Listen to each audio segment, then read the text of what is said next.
El Pere va tot l'any a l'Ajuntament, perquè tenien reunions i coses, i ja des d'acaba una ja tens que estàs començant a pensar en l'altra, Començar amb l'altra cosa. Bueno, vam estar un parell d'anys, i llavors al parell d'anys ens vam incorporar. Sí, i llavors abans es feia aquí al carrer Gelabert, però després quan vam tindre el casal aquí i que ja teníem la seu, diguem, la teníem aquí, doncs vam començar a fer-ho aquí a la plaça del Carme, que ens cau molt bé, queda molt acollidor, queda molt maco, queda molt bé.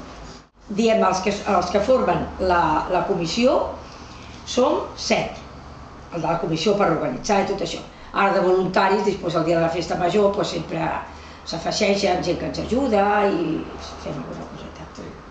Les havaneres. Les havaneres aquestes que les fem el diumenge a la tarda i és una cosa que ve moltíssima gent i que tothom està encantat, que estan escoltant i a l'hora de marxar no marxarien del que els agrada. No, més o menys sempre fem les mateixes coses, sí. Encara estan dient amb nosaltres, sempre feu el mateix, dic, home, què vols fer? Vols sentir tu? No, és que fem el que més o menys agrada a la gent. Els menjars que agraden molt. No hi ha joventut, jove no n'hi ha gaire per aquí al barri. Aquí ho diré jo perquè sóc la tesorera. Doncs, bueno, a l'Ajuntament tenim la subvenció que ens dona l'Ajuntament i després amb els botiguers del barri fem aquests llibrets, això ja és una ajuda també per pagar una miqueta, després amb els sopars que fem, a la festa major, tot el que anem fent surt per poder pagar les orquestes, les havaneres, el castell, tot. I els socis que tenim. Però els socis més aviat és per mantindre el local, perquè aquest local és de lloguer. I llavors amb la quota dels socis és per mantenir tot l'any el que ens costa el local.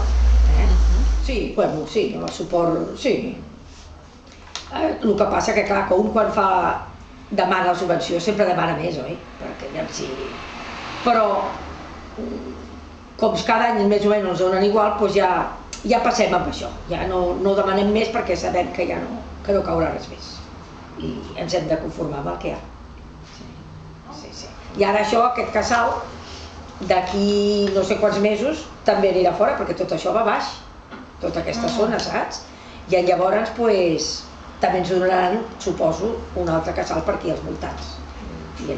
Ja ho hem demanat, Sí, no, ja està tot. A la regidora l'hem demanat, que a veure... No, i ens va dir que sí, que sí. El pla de la colònia Castells ens afecta. Ens afecta, tot aquest tros i tot això. I, bueno, si no estem aquí, estarem una mica més amunt o més avall, però suposo que del barri no ens mourem. Sí, sí.